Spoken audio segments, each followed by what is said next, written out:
90.3 FM, and it's that time of the day when we bring to you the darling program, the program that looks at the maritime sector, the program that looks at, the shipping sector, the program that looks at customs, and all the agencies that are associated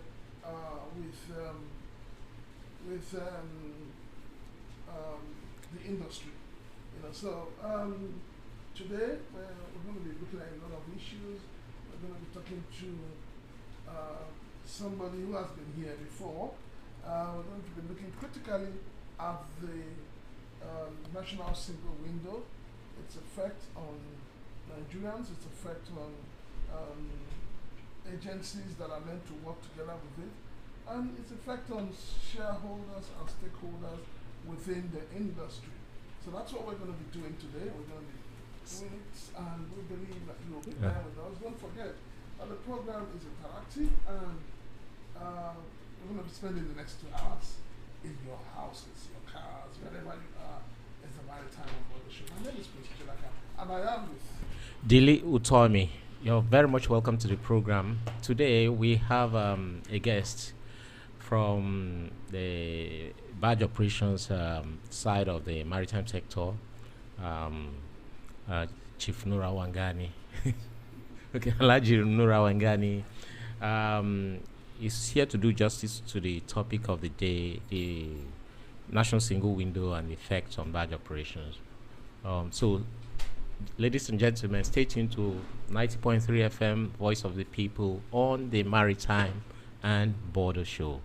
Of course, you know that we usually kick off this show with a look into the things that made the news in the course of the week in the maritime and the border sector of the economy. So this week is not going to be any different from the usual. We're going to start that way with the news of the events, for the events that happened in the course of the week. all right. So while the week has come and gone, a lot really happened. We saw that so much took place, and we'll be looking at them. Let's start with tariff hike. Shippers Council demands wider consultations ahead of rollout. The Nigerian Shippers Council has reaffirmed that no new shipping tariff will be implemented without extensive stakeholders' engagement as it moves to balance industry sustainability with economic stability. The Council convened a one-day stakeholders forum in Lagos, bringing together shipping companies, freight forwarders, importers, and exporters to deliberate on the proposed tariff increment across the maritime value chain. Speaking at the forum, Executive Secretary, so Chief Executive Officer of the Nigerian Shippers Council, Pius Akuta, said the earlier suspension of the tariff increase in March 2026 was a strategic decision to allow for broader consultations. He stressed that the implementation would only commence after shipping companies conclude engagements with key stakeholders, including importers, shippers, and clearing agents. Akuta assured stakeholders that the approved 30% tariff increase would not destabilize the economy, describing it as a ceiling rather than a fixed rate. The 30% increase is the upper limit. Shipping companies may implement 10 or 20% depending on the outcome of their consultations. It will be gradual, he said. According to him, the council had moderated initial proposals by shipping companies which ranged between 150 and 200% to arrive at a more balanced figure. Stakeholders at the meeting broadly supported the need for tariff adjustments, but criticized the initial lack of consultation. President of the National Shippers Association of Nigeria, NSAN, Jamilu Umar, said while stakeholders were not opposed to the increment, due process must be followed. Similarly, the Manufacturers Association of Nigeria, MAN, urged that shipping companies be mandated to engage stakeholders before implementing any tariff adjustments. On the part of operators, President of Shipping Association of Nigeria, SAN, Boma Alabi, attributed the proposed increase to prevailing economic realities, including rising operational costs. Other stakeholders at the meeting included the Association of Nigerian Licensed Custom Agents, ANACA, National Association of Government Approved Freight Forwarders, NAGAF, Association of Registered Freight Forwarders of Nigeria, ARFIN, National Council of Managing Directors of Licensed Custom Agents, and West Africa Exporters Association, among others. Yes, I think we're beginning to make a lot of improvement, yes, and sense within the industry, because for me it doesn't make sense. You just wake up from sleep and increase your tariff without due consultation. What they're doing now is what they should have done before now, and in as much as we want to take a swipe at the shipping companies and the terminal operators, the Nigerian Shippers Council should actually be held responsible for whatever has happened in that industry, because they gave the initial approval and subsequently came back to cancel it. But then I'm happy that the Shippers Council is beginning to wield the big stick and is beginning to take up responsibility and showcase what it takes to be the sector's economic regulator. Yes, I'm happy about that. So we'll give kudos to Nigerian Shippers Council. We also give kudos to the shipping lines and the terminal operators who have seen the need to sit down and discuss and deliberate with stakeholders. It shows that you cannot take the stakeholders within that industry for granted. Yeah, I totally support what you just said, Francis. I was actually at that stakeholders stakeholders meeting, and it was, as you read here, it was generally agreed by most of the stakeholders that yes, tariff increase may be reviewed, but tariffs may be reviewed, but the modalities for doing that should be known to everybody. There should be engagements, which was initially largely lacking, but now the stakeholders meetings have been, all of them have come together and they've had a meeting and they agree that it's going to be done, but they must be engaged first, as directed by Dr. Pius Hakuta, the Executive Secretary of the Nigerian Shippers Council. And I followed it up over the last few days. I think the shipping companies are beginning to, they are making attempts at engaging all the other stakeholders and getting them to understand why they need to increase their tariff, and besides they talked about the fact that they asked for 200% increase, but only 30% was given, and the 30% is the uppermost limit.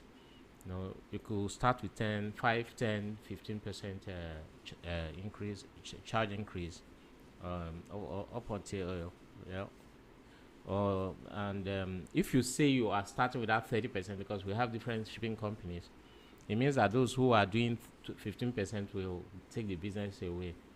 But before that happens anyway, there's going to be wider consultation, as stated. And Alaji Drawangani, our guest here, were you at the meeting? You were not at the meeting, were you? No. Good morning, my viewers. Good morning, Nigeria. My name is Alaji Drawangani. I'm the Director of Operation, Barge Operators Association of Nigeria, and I'm also the Financial Secretary of this association.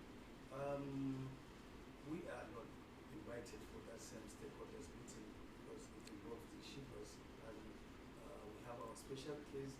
The minister has given Nigerian Shippers Council marching order to look into our case. We are our special case, so we're not part of that stakeholders. Okay, no, I'm just asking for your view on what was happening. I mean, the engagement now that is happening, it's a good thing, is it not? It is good thing, yeah, it is, because in every sector you need to bring all the stakeholders to a forum where everybody with air is viewed and know what is available within the system, and we need to know why the increment now, and everybody has to accept it with good faith before we go in and pronounce the increment, because this thing at the end of the day is going to go out to the end user. So for us, we need to be carried along, and everybody has to come and speak his mind. Thank you. All right, thank you so very much. Moving on, we have other items that made the news in the course of the week. USCG technical support boosts Nigeria port security compliance. The Nigeria Maritime Administration and Safety Agency, NIMASA, has reaffirmed its commitment to strengthening port security in line with international standards. As the United States Coast Guard, USCG continues to provide technical support for improved compliance with provisions of the International Ships and Ports Facility Security (ISPS) code. A delegation from the USCG, led by Chief of International Port Security Operations, Mr. Brian Ulmer, was in Nigeria on a 5-day assessment visit to key port facilities in Lagos, including Rano, PTML, 5-Star Logistics Terminal, Standard Flour Mill, and NMPC Jetty. The visit was aimed at evaluating the level of compliance of these facilities with the ISPS code. Speaking after the facility tour, Ulmer commended the progress made by Nigeria over the years, noting that the partnership between both countries has yielded tangible improvements in maritime security. We have maintained a long-standing partnership with Nigeria, dating back to the PICOMS era, and what we are seeing today reflects measurable progress in port security compliance. While there is still work to be done, the improvements across the facilities visited are significant, and we remain committed to deepening collaboration with NIMASA to achieve all alignment with national maritime security standards, he said. On his part, the Director General of NIMASA, Dr. Dayo Mobirola, reiterated the agency's resolve to sustain the momentum and address all identified gaps to ensure Nigeria meets global best practices. Dr. Mobirola also emphasized that the agency, under the supervision of the Federal Ministry of Marine and Blue Economy, is intensifying efforts to enhance compliance across all port facilities, noting that achieving full compliance will not only improve Nigeria's global maritime reputation, but also boost trade and investment opportunities. The ongoing collaboration between NIMASA and the USCG forms part of broader efforts to align Nigeria's maritime security framework with international standards, thereby enhancing the country's competitiveness in global shipping and port operations. My take here, it's this kind of engagement is also what it needs. Trying to meet with agencies in other countries, and then getting to see how we show up our operations to meet the international standards, meeting people who are already there doing the right thing, and then comparing notes, strengthening bilateral agreements, and in the process you also strengthen your facilities, your operations, and things get better. So I think it's a big kudos to NIMASA, headed by Dr. This is a good thing. Yeah, safety is something you cannot play with, and security of our waterways, our seaports, is something we should all take seriously. I remember, I think, 2 or 3 occasions we talked about wharf rats, we talked about things being stolen, people, getting into the ports and vandalizing properties and all of that.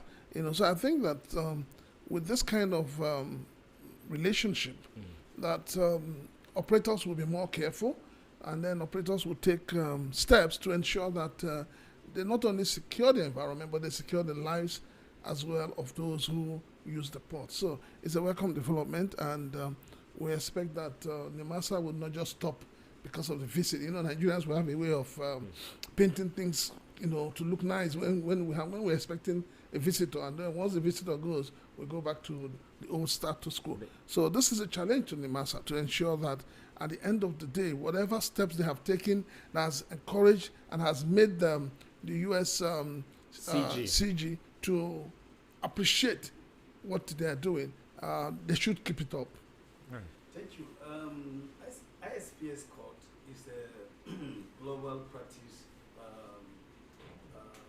engagement. And yeah, kudos to the port and kudos to the master.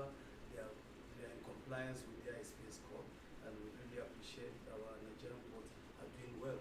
But we have other issues, like now the parents have been taken care of. That's piracy. Piracy in the yes, Gulf of Guinea. Of, the Gulf of Guinea by most of the Nigerian Navy and other stakeholders. And right now we are doing well. That has promoted us to category C from the IMO status. Then, but we're not looking at the internal waters. I mean the inland waters. Okay. Yes, we from the Barge Association, we have started noticing some kind of, could I say piracy inland or robbery or attacks, I don't know. They've been attacking our barges in these corridors along Agbara axis to Badagry axis, those remote areas, you know, it's very scary. And most of the time now we're moving some loose cargo. There we will see some hoodlums, some gangs, they come in with boat attacking our tugboats. You don't say? Yes, so they're attacking our captain. And we don't leave security matter to only Nimasa. It's the business of everybody. It's business of everybody. Yeah. We have the marine police, we have the maritime police, and we have NIWA, and they need to up and doing. You still have a section of the customs that deal on water. Yes, that's yes, Western Marine Command. Western Marine Command too, they deal on water. But anything to do with security, we have to go to the rightful owner so that the police should be engaged into that sector, because we have gotten about 2 or 3 reports of attacks that they are coming to attack our tugboats, and we from the Barge Association, we have already gotten this kind of report, and we want them to start looking at that axis, because we need a permanent patrol along Agbara, Ikorodu axis. These are places that all these hoodlum start operating in our Lagos Palotech district. So we are calling for the attention of the security agents to start patrolling that area. So that's why I said let me also remind them that there's a key. Security is not something that you can look. They can grow. These small hoodlums, when they enjoy it and without any kind of taking care of them, they may manifest to something else, and at that time we don't have control over them again. What you're saying is that they should be nipped in the case should be nipped in the bud. But have you notified Nimasa of this? Because it's strange. I'm hearing this for the first time. It's we know that internationally, like you said, the Gulf of Guinea is now safe. We've not had any case of piracy over the past 3 or so years now. What you are talking about, this one is now internalized. Yes, you know, why we are saying we don't know what to call them. Are they hoodlums? Or, you know, they're, you know, it's like, let me give you a kind of example so that you understand. You may have an estate, you may secure the estate with patrol team and everything, but maybe some 1 or 2 things is missing inside your house. Okay. And those that they are doing this, they know the secret of the house and they know how to get away with it. And you see, we as an association, when we have this kind of report, the last time I had the report when I was in up north, then somebody called me that this is what is happening, their attack is Barge. What I told them is to quickly report to Marine Police, because I know they are the people that will take care of this kind of situation, that they can deploy police patrol team to the area. So we as the association, we're getting this report and we have to shout so that the government will come to attention. But you know, it's not something that it is alarming for now, but I think it's better we start taking care of. That axis along Agbara is very scary. It is, there's no much activities there, and you know, the distance between the port and Agbara, so there's some kind of a creek whereby anybody can take any kind of thing. So we need to put more focus there, and we'll start doing patrol so that it will not occur again. So that's why we are calling the It's attention of. probably happening because of its isolated nature of the area, right? Yes, it is isolated, and you know the distance between the port or the city and Agbara is about with our tugboats is around 4 to 5 hours journey. So you can see it's going to be like 3 to 15 kilometers journey. So we have to look into that, and we need to be constantly patrolling that area by seeing security personnel operating within that channel. They will now be scared and they can run. So we don't want it to happen, and this is the first this thing. That's why we didn't get to any regulatory bodies. Yeah, we hope the Nigerian Maritime Administration and Safety Agency people are listening. The barge operators are complaining that they are having some issues with people who are harassing them on the waters. That's internal waters now. Internal waters. Yeah, Yes. A generation under siege as Nigeria's drug crisis deepens. The rate at which drug abuse has festered among young Nigerians, it is no longer a social concern. It is a national emergency, silent, systematic, and dangerously underestimated. The big picture of a bright future led by the youth of today and leaders of tomorrow is gradually fading away, thanks to the menace of drugs. Unfortunately, it is a national problem linked to all other criminal activities, but the system does not consider it critical. A generation of people is gradually being wiped out. The implications of these are too there even to contemplate. It is now alarming as the numbers alone are staggering. Looking closely at a report by the United Nations Office on Drugs and Crime reveals that 14.4% of Nigerians between the ages of 15 and 64, roughly 14.3 million people, use psychoactive substances, nearly 3 times the global average. Even more troubling, which calls for public concern, is that 1 in 5 of these users suffers from drug-related disorders requiring urgent treatment. The implication is clear, since this is not casual use, it is deepening public health crisis. To many Nigerians, these statistics, as revealed, appear alarming, but the underlying fact is that they are only a scratch on the surface of a much darker reality, which the eyes cannot see. Across Lagos, Kano, Onitsha, and countless towns in between, drug abuse is no longer hidden. It is visible in motor parks, where tramadol is sold as casually as bottled water, in university hostels, where some mixes circulate as social currency, and in street corners, where teenagers inhale toxic concoctions in search of escape. Substances that were once tightly regulated, codeine, opioids, and benzodiazepines, are now frightening accessible. Others, far more dangerous, are improvised through mixtures of gutter water, chemicals, and pharmaceuticals designed not for healing, but for oblivion. The fear in all of this is that these are not isolated experiments. They are part of a growing substructure among young people seeking relief from pressures they can neither articulate nor escape. Let us see the irony from the point that the deaths incurred from overdoses, seizures, and organ failure are increasingly reported, yet rarely provoked sustained national outrage. The fear today that should be in the heart of many and must suffice as a warning is that a generation lost to addiction is not just a social tragedy, it is a national failure. The warning signs are already here in the statistics, in the streets, in the stories that rarely make headlines. The question is whether the country is willing to listen, because silence in this case is not neutrality, it is complicity. And if this silent emergency continues unchecked, Nigeria may soon discover that what it is losing is not just its youths, but its future.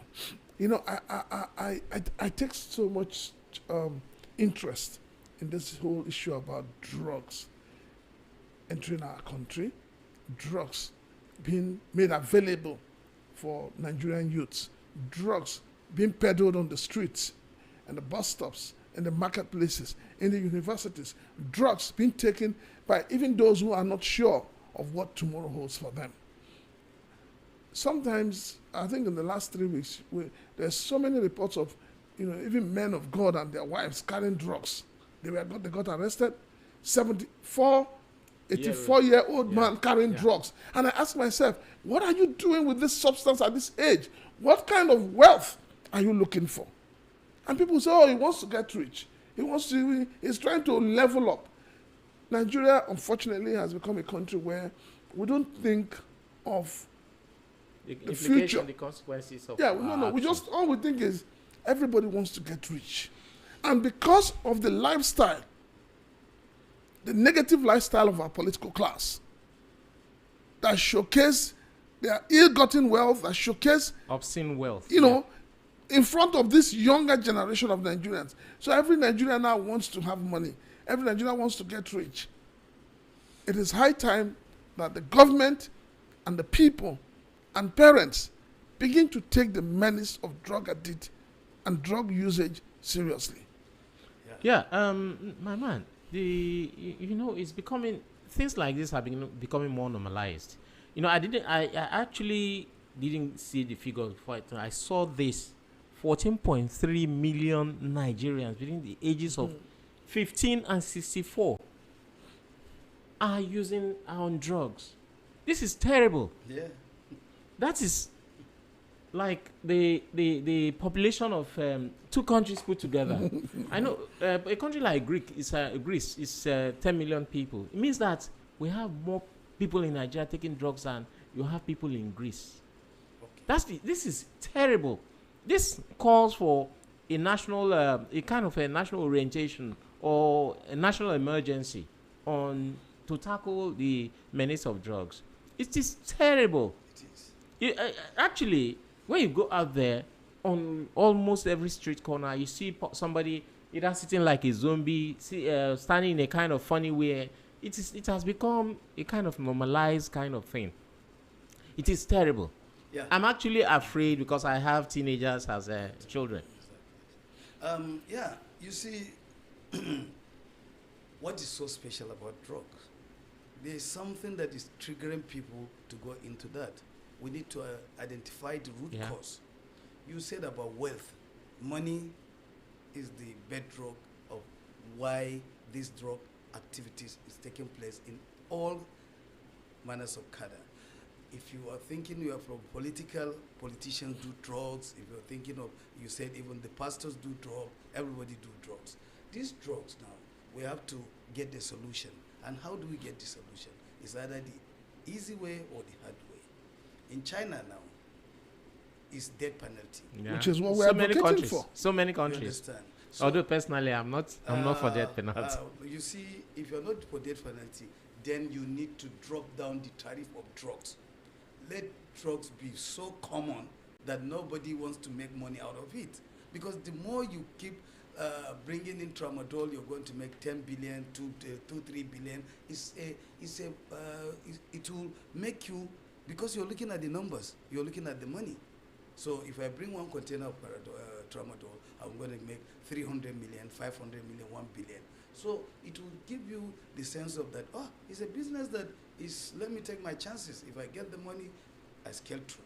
If they caught me, then that's so be it. So you see, but once you bring drug, like 0% duty, you bring drugs, the price of drug, you crash it, it will make it useless. I'm telling you, within a short time, those people that they are promoting drugs will, because there's no any value added to it. Because you are giving it that special value, that's why people are going into it. If an 83-year-old man is going in for drugs, what do you want? It's the same wealth we're looking at. So make it useless. Okay, you're preaching this incentive. Yes, the incentive, make it useless, make the government should bring down this thing. If you are bringing pharmaceutical, just name it pharmaceutical. Anything pharmaceutical, make it very, very low distance. You will see the people that they are looking for it. If you see 90% of people taking a drug addict, they are well-to-do.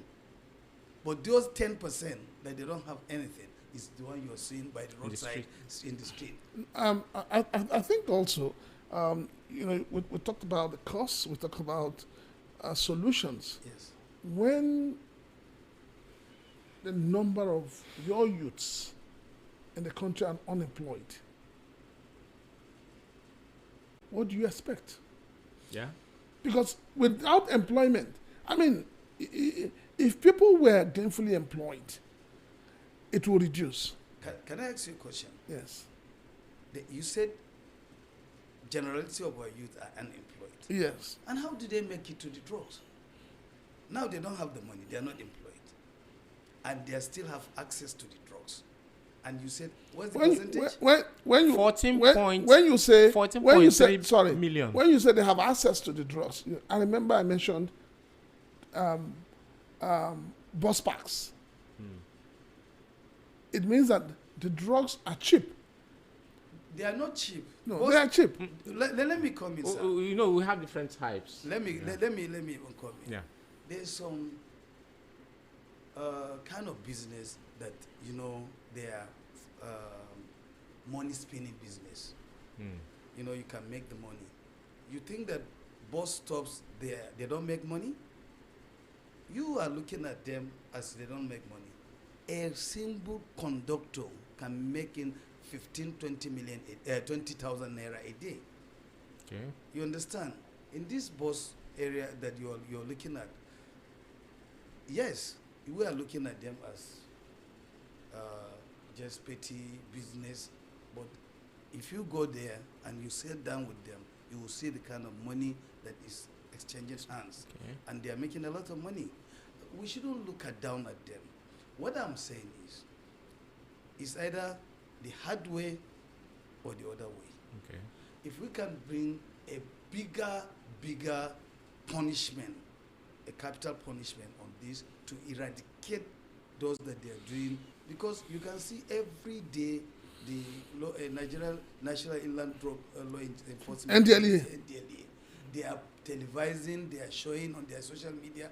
They got the arrest in Kwara, in Maiduguri, in Lagos, in everywhere in the country, but still as if they are not working. Then death penalty. You see, the death penalty, it is, yes, we have a lot of insecurity issues and other things that we are facing right now as a country.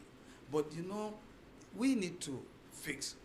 There's something I want to say, but I don't want how my listener will hear it. When there's system decay, yeah, it doesn't start from this administration. It has started long time before now. Over time. So over time, so many things is happening, and we are taking it for granted because we think that if you have somebody in government or you have this, that, you get away with it, and we don't take seriousness into that sector. But drug is not something that you can smile with. How do the drugs get into the country? Are we manufacturing it here? The answer is no. So how do they get in? You are the one that we are the one making this thing look so special. That's why they are special. Okay. Yes. So in my own opinion, if you are eating rice every day and you have this rice at your doorstep at every interval, you are seeing it every day, you will start looking for beans or other kind of food.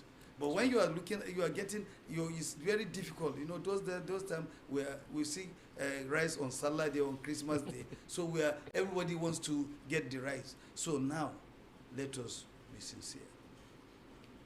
We attach speciality to drugs. And for you to claim drugs is this and that, but the drugs, they still get into the country because of the money involved in it. So we either make it a very, very serious capital punishment, or we just zero the tariffs on drugs. Let's make it pharmaceutical. Let's make every drug, simple drug, give it a very low tariff, make it useless. Okay. So if you make it useless, I think with that, you will see that it is not making any sense for you. When you sell a carton of tramadol at 2,000 naira at the whole carton, you will see that tramadol will not be useful again. Because but if you do that, sir, with due respect, if you bring down that, you will now increase the usage because already there's something about addiction. We are talking about addiction here. Because already known. Yes. So if you reduce the price, that means you are throwing it open for everybody.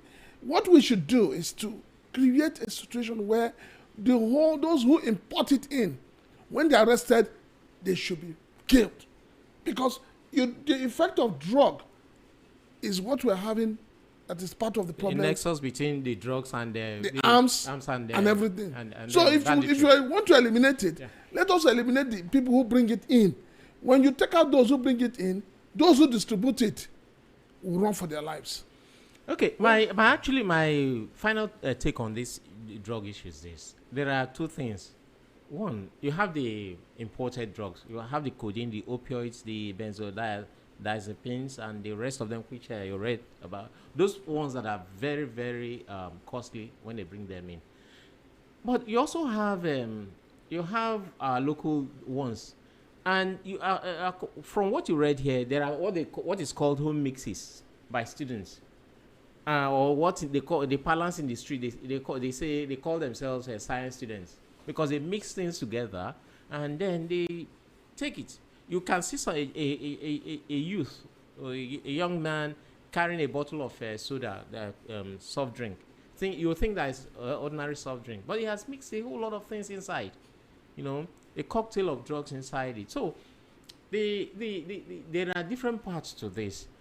On one hand, we need to really, really wage a very big war against the importation of all these illicit drugs. That's one part. And then on the other side, we need massive education. You are killing your body, your system. You are killing your brain. You are killing every part of you. You are killing your future if you take these things, especially whether the ones you mix or the one you import, all of them are bad for your system. We need to educate people so that they stay off drugs. That's my take on that. Moving on, we have FGE reinforces ban on importation of frozen poultry products, cement, 15 others. The federal government has updated its import prohibition list, targeting poultry products, cement, soaps, fertilizer, and 14 other categories of goods, bringing the total number of affected categories to 17. This was disclosed in a circular issued by the Federal Ministry of Finance and signed by the Minister of Finance and Coordinating Minister of the Economy, Wale Edun, following presidential approval of the 2026 fiscal policy measures. The ministry explained that the import prohibition list applies to goods originating from non-ECOWAS countries and forms part of the broader trade protection measures. The approved SPM, in line with the provision of the ECOWAS CET, comprises import prohibition list trade applicable only to certain goods originating from non-ECOWAS member states. It consists of 17 items, the circular stated. The prohibited categories include live or dead birds, including frozen poultry, pork, beef, and other meat products such as carcasses, cuts, offal, tongues, and livers, bird eggs, excluding those of breeding and research, refined vegetable oils, excluding specific categories like linseed, castor and olive oil, cane or beet sugar in retail packs, cocoa butter, cocoa powder, and related cocoa preparations. Tomatoes, whether fresh in pieces or processed into paste and concentrates, waters, including mineral and air-rated drinks, and other non-alcoholic beverages containing sweetening matter. Bagged cement, medicaments across multiple classifications, waste pharmaceuticals, mineral and chemical fertilizers containing nitrogen, phosphorus and potassium, soaps, detergents, corrugated paper and paperboard and cartons, hollow glass bottles exceeding 150 milliliters, flat-rolled iron or non-alloy steel products, as well as ballpoint pens and their parts, including refills. I think the federal government, they are looking at a number of items that are now produced locally in order to protect the local businesses. They have deemed it fit to ban some of these items from, being imported. It's good for the local local business people, who local manufacturers. You can't kill the local business, because we talked about the issue of drugs here. Part of why a lot of people engage in it is because they want to drown their sorrow, they want to escape, because they do not have the economic power to do certain things. When you allow also your economy to be ruined by influx of a lot of imported items, thereby making the local manufacturers not to be able to do the business, it means you are pauperizing the people the more. I'm looking at it from that point of view. That's what they are trying to protect, the local economy. Though, like they say these days, the government shouldn't engage in protectionist economic policies, but you can't leave your economy so open to, without having some level of protection. I guess this is what the federal government is doing here. Well, if you say that's what the federal government is doing, I think the federal government is not also being sincere to the Nigerian people. You don't ban what you don't have. Yes. You keep everything. See, let me finish. Each time we keep talking about protecting local manufacturers, the local manufacturers themselves are crying that the taxes, that the condition of production is killing them. How much is a bag of cement today? It's almost 10,000. It's more than 10. It's more than 10,000. So if you can import cement and sell at 6,000 or 5,000, are you killing the local manufacturer? You're not killing the local manufacturer. What it means is that there must be some cost that is making the local manufacturer not to be able to compete. Any economy that has to thrive must be open to competition. When you try it open to competition, if for me, I'm going to import cement, and I know that at the end of the day I'm going to sell 15,000, will I import it? I will not do it. But so long as government is not making the environment conducive enough for local manufacturers, and you're saying you cannot import them, then you're trying to kill the people as well. You're talking about poultry. All of us will sit down here, we're smiling. People are not doing poultry business anymore. People are not going to the farms with insecurity in the land. So when you ban these things and you say you want to protect local manufacturers, if the local manufacturers cannot access their raw materials, of what use is the ban? Yeah. You're right, sir. I totally agree with you, because if you have made an enabling environment to thrive, at least you don't need to fear, you don't need to fear, there's no fear of competition. Why are we not queuing today? Because we are refining this product in our country. If you import, you know that the local refinery has been so blissful for us that we have gotten fuel. But queue is all over the world. Go to America, go to anywhere. The way they are not getting this fuel at their doorstep, they are importing it, they are refining it.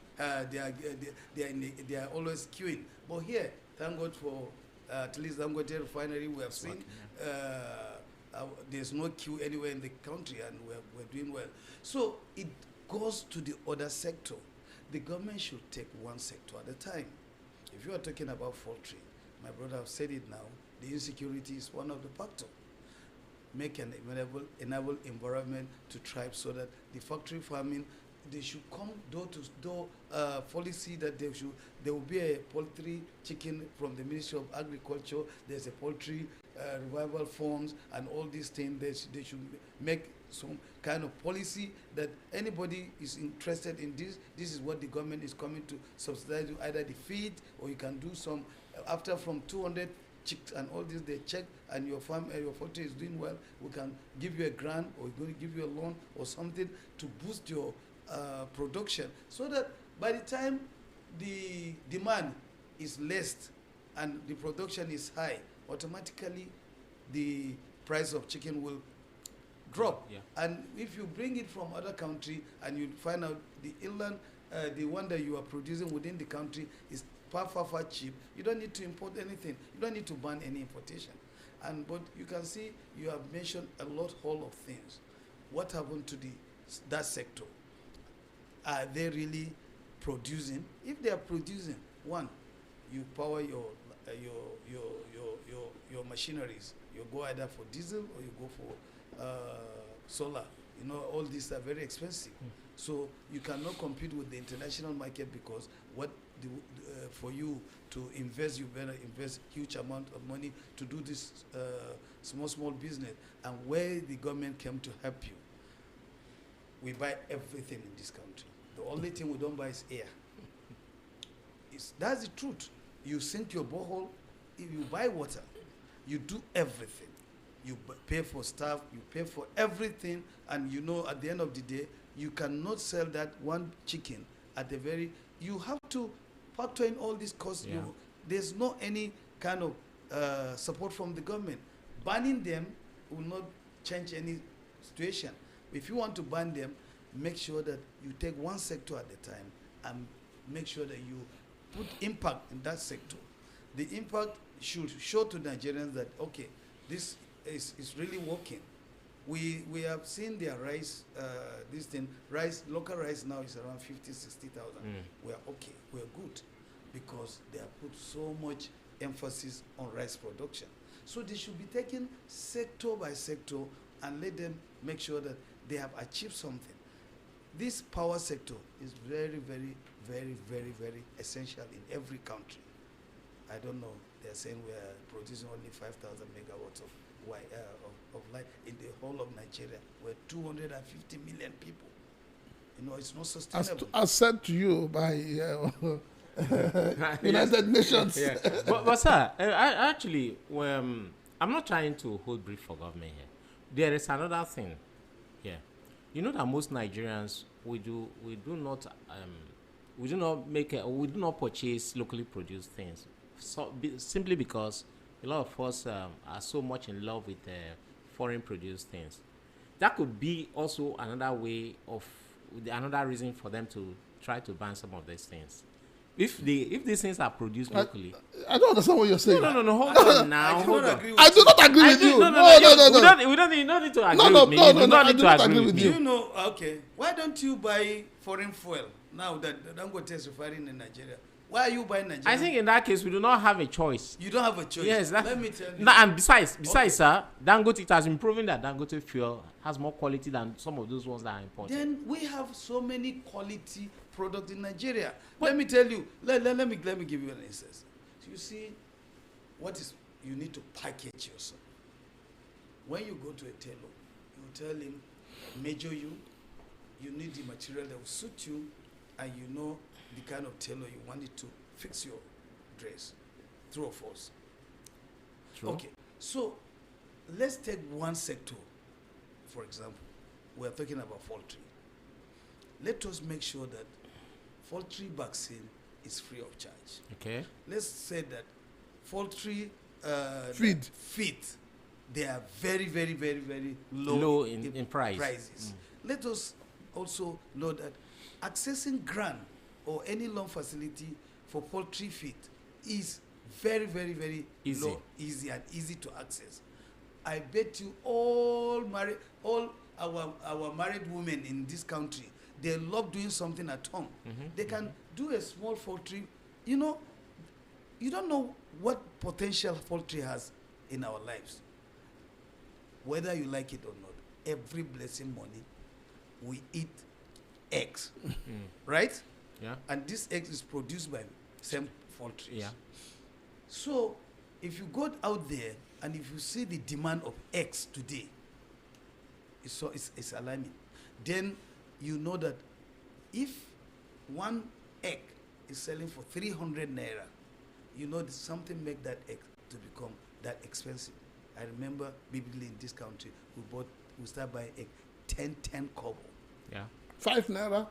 10 kobo. Okay, 10 kobo, yeah. About kobo, yes. 10 kobo, yeah. As a growing up kid here in Lagos. Even 5 kobo, yeah. Yes, when I was, my stepmom, she has the poultry, about 40 poultry feeds. So she's sending me with crate every morning, 2-3 crates, and 1 crate. I will take it to the market and bring her cash, and that it has taken us for a very long time.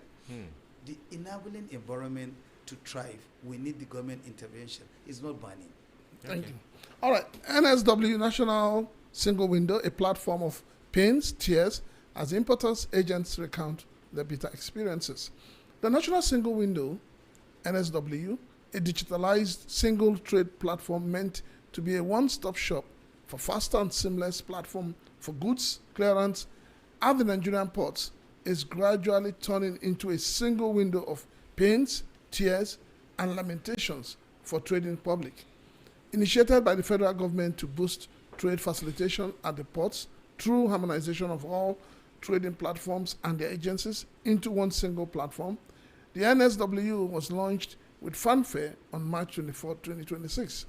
Its launch was met with expectations and high hopes by importers, exporters, and the clearing agents who believe and hoped the digital platform will put an end to delays in goods clearance, enhance faster and seamless cargo clearance, and lead to reduced cost of doing business at the ports. However, the reverse has been the case ever since the digital platform went live on March 27, 2026. It has been a tale of woes and lamentation from the members of the trading public who claim the platform, which was supposed to enhance their transactions, has come to distort the clearing process it is meant to improve. The introduction of the platform has triggered system glitches, which have made it difficult for transactions and entries to be uploaded on the NSW platform in real time, thereby trapping goods at the ports that are daily accumulating demorages. For the little entries being uploaded on the portal, it has been marked by long and agonizing delays and attendant cost. At a one-day seminar organized by a group of maritime journalists under the aegis of Media Anti-Corruption Initiative, MACI, held on Wednesday, April 15, 2026 in Lagos, participants came hard on the National Single Window Steering Committee Chairman, Dr.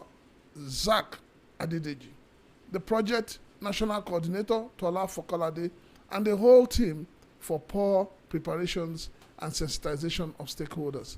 They claim that if adequate trials of the new single electronic platform was done, all the so-called teething problems which have now hobbled the performance and efficiency of the new initiative could have been identified and resolved before the launch date. That's our topic for today.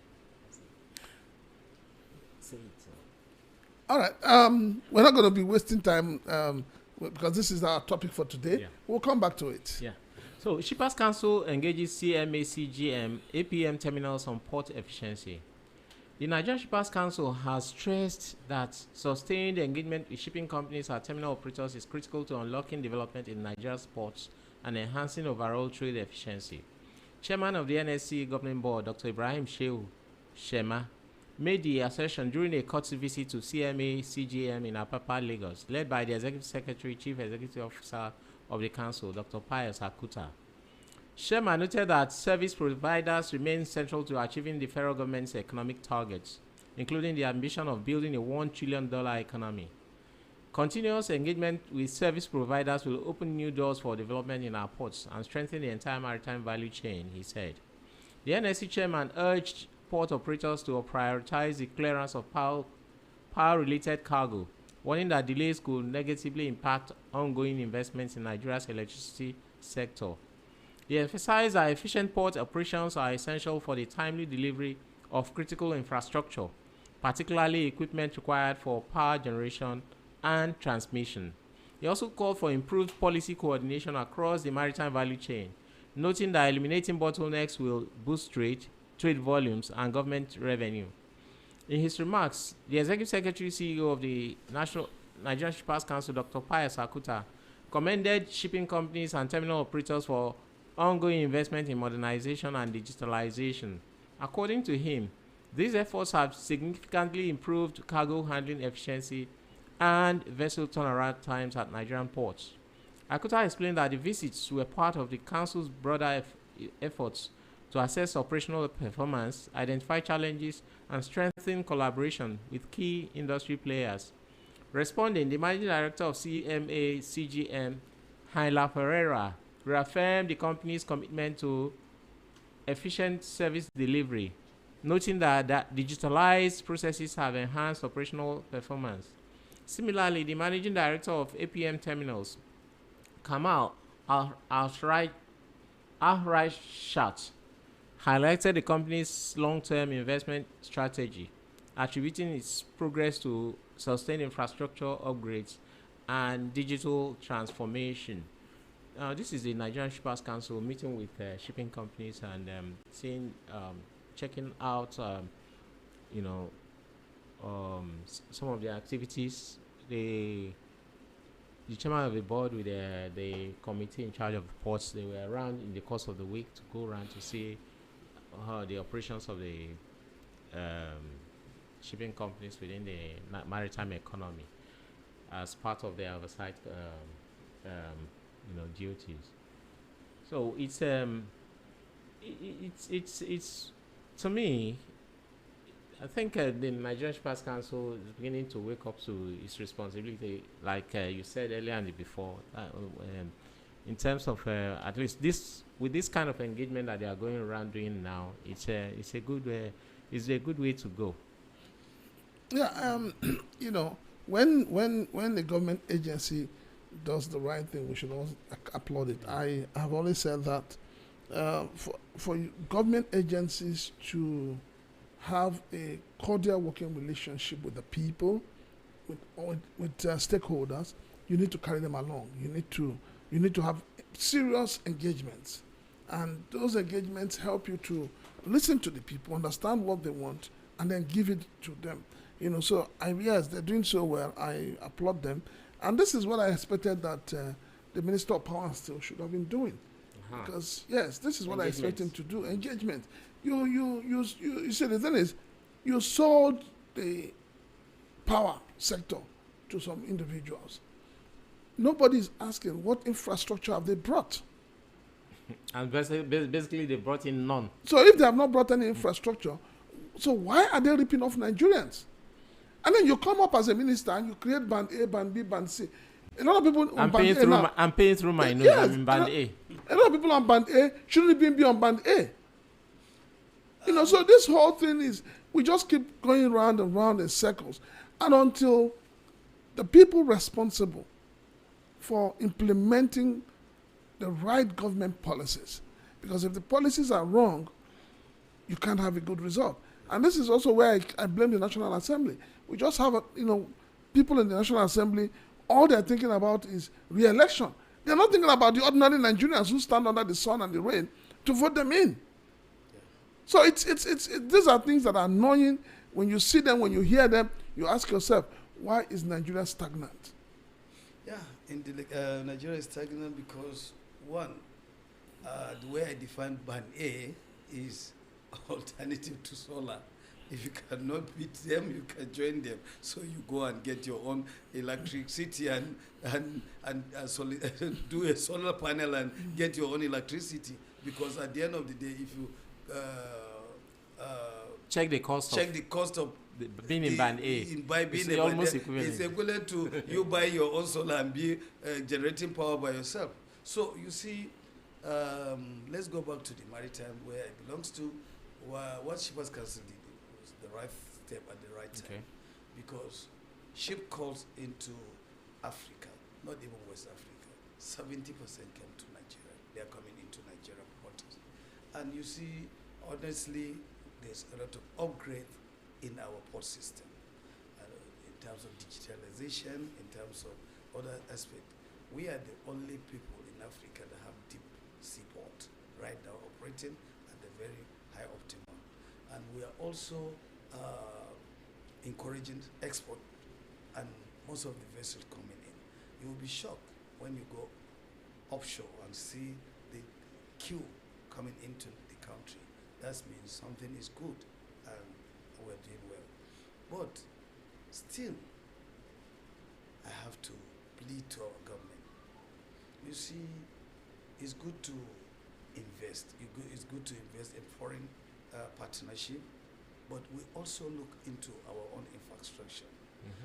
There's a port reform coming in, and we are clamoring to have a better port, and we need to include everybody.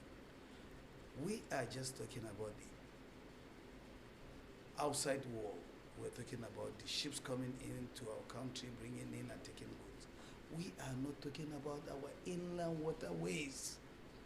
And this system... We'll come back to that, sir. All right. Man rejects petrol import proposal. The Manufacturers Association of Nigeria has urged the federal government to reject policy recommendations suggesting the reinstatement of petrol import licenses, describing the proposal as flawed and harmful to Nigeria's industrialization drive. The position follows the now retracted recommendation by the World Bank in its April 2026 Nigerian Development Update.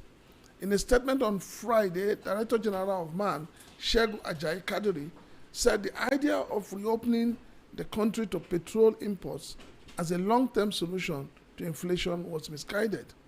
He warned that such a move would worsen Nigeria's economic structure, noting that in the long run, it will perpetually constrain Nigeria into the circle of exporting jobs and wealth and importing poverty.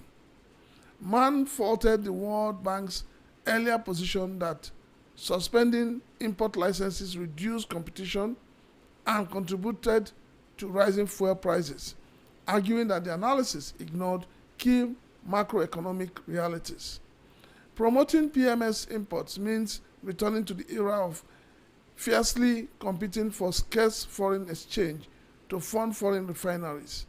Such depletion of FX depreciates the naira further, and a weakened naira spikes the cost of importing critical raw materials and machinery for domestic manufacturers.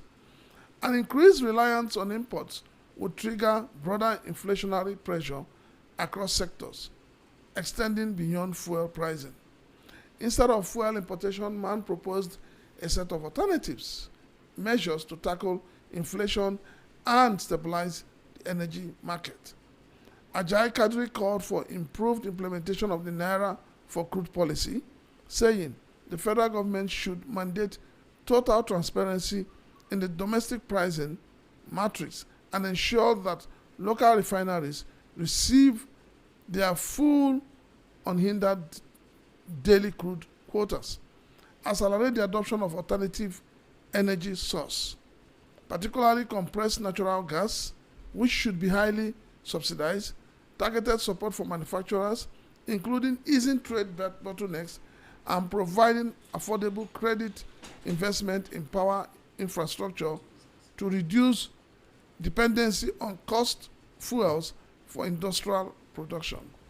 The MAN DG concluded with a strong caution.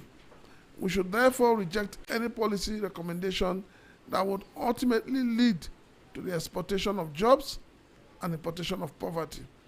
All right, so it's good. I mean, I think Nigerians were getting tired of hearing that fuel is being imported and all of that. But while we talk about local refineries, everybody for now is focusing on Dangote refinery.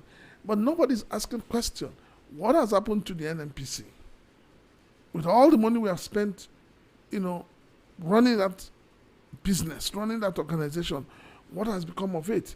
Why are Nigerian refineries not functioning? Because if Nigerian refineries are functioning, we won't have this problem of, price being determined solely by Dangote. So the importation of fuel is something we don't want. But the question is, can Dangote provide all our need for petrol? Of course not. No, I know that's a rhetorical question anyway, but I'll answer it straight up. No, well, Dangote cannot. But we have created a monopoly by all our actions. When I say we, I'm talking about our government because they are the ones in charge and they are the ones regulating operations within the Nigerian economy. We have 4 public refineries under NNPC for the life of me, for the past 25 years or 20 years. These 4 refineries have not produced one refined liter of either petrol or kerosene or anything. But billions are being used every year to pay salary and everything. It has become a pipeline for corruption, for siphoning money, for not doing proper things. That's the NNPC now. Because they keep telling us that they are not making money. How do you make money when all you do is just collect royalty from the oil companies and then you spend the money? The refineries that are supposed to produce refined fuels, they are there moribund. Now, a single Nigerian has been able to build a refinery that produces so much amount of all these products that come from crude oil. And I think the people at the NNPC should be very much ashamed of themselves. So you're talking about being ashamed, or that organization should be closed down. It's a drain pipe. Yeah, NNPC is a drain pipe, and if government does not, it's so annoying that your minister for petroleum is Mr. President, and he's not talking to Nigerians. It's annoying. It's annoying that we are buying fuel at 1,000 plus. This is the same president before he became a president that went out to protest when petrol was 70 something naira, going to 80 something. And today we are buying petrol at 1,000 plus, and Nigerians are keeping quiet. Nobody is talking. So they are talking about the man rejecting the petrol price import proposal. Petrol imports proposal. Okay. Let's go to the other issue. I think this is the final lesson for the day. Insecurity, Nigeria's controversial release of 744 repentant terrorists causes anger, distrust. The federal government has announced the reintegration of 744 former terrorists into Nigerian society after completing a program at the Radicalization, Rehabilitation, and Reintegration Camp under Operation Safe Corridor. Officials describe the initiative as a step forward toward peace building, but for many Nigerians, the announcement has reopened wounds, leading to outrage. Operation Safe Corridor was launched in 2016 as a government initiative to rehabilitate insurgents who surrendered. The program provides psychological support, vocational training, and reintegration packages aimed at transforming former fighters into productive citizens. Authorities argue that the scheme reduces the number of active insurgents and offers a pathway to reconciliation. However, critics say it undermines justice, dishonors victims, and risks recycling violence back into communities. The Nigerian government insists rehabilitation is necessary to end insurgency, while citizens see it as a betrayal. As one commander put it, Nigeria does not have a terrorism problem alone, it has a justice credibility problem. May I say, bam, that is just it. Now, we're here. A few weeks ago, we talked about what the Chief of Defense Staff came out to say about the fact that the terrorists and all these people causing this problem are like prodigals, the biblical prodigal son who went away with a lot of things and then came back to the father to apologize. That, I think, is still the same mentality. It's still the same way that in fact, probably that's the policy of the government, to see these people as just mere miscreants, like area boys in the street. But these are not miscreants, for crying out loud. These are terrorists. These are people who go about wiping out a whole village, and you are telling us that you are training them and reintegrating them into society. I don't understand it at all. I do not understand that. Well, I thought you did because because you seem to understand the government more than both of us. Yeah, but the truth of the matter is that I am one of those who believe that for you to have peace, you need justice. Yes. Peace without justice is peace of the graveyard. Yes. The government keeps doing the wrong thing and placating it as the right thing. Somebody who wakes up, comes to your house, kills your wife, kill your children, and the person gets arrested or the person surrenders, and you now say, oh, let us reintegrate him into society by and then I'm him. asking, are you not saying that when he was doing those things, he didn't know what he was doing? Even if it was indoctrinated to do it, doesn't he understand the difference between right and left? So those that they have killed their family members, how do you want them to accept these same people back into the society? There are Nigerians living in IDP camps today. Their ancestral homes have been run over and taken over. And it is by the actions of these same people that you are reintegrating into the society. Meanwhile, those people are in the IDP camps, yet you are busy reintegrating those who sent them there. Anyway, I don't understand this kind of system. We don't want to fuel in so much of hate and other things, but let me tell you, to be sincere, you cannot expect me, somebody that will kill your entire family, and you said you forgive him. Yes, somebody may forgive him, the government may forgive him. Those that they have killed their loved ones, will they forgive the same person? And you are integrating him to where? Is it to the same back of the same society? The society that he commit all this havoc? If it were, okay, these are the people that they have surrendered, they are not doing anymore, okay, take them to another country or take them to another state. Don't bring them to where they have intelligence within that system and they know them. Even they integrate them into the same society, everybody will reject them because you will see the kind of marginalization because there's blood in their hands. You as a government, and you said you forgive them. Will you forgive their sin? Are you God? You see, these things are things that a common man will now sit down and think. If you don't want to keep them within your own jurisdiction, your premises or whatever, send them on asylum. Let them go to wherever they didn't know them and let them go and establish and start doing something. But don't bring them back to where they commit all these atrocities. Because me, by seeing them there, I will never forgive them. That's it's the Maritime and Bottle Show. VOP 90.3 FM. We've been here. It's 1 hour plus. We've been talking about the maritime news, and our guest has been chiming into everything we're saying. Yeah. And you know, I love when our guest said, take them to somewhere nobody knows them. Who will accept them? Well, you see, sir, to buttress your point, sir. Sir, let me answer that question. Are they not born again? So let them go and start their life somewhere else.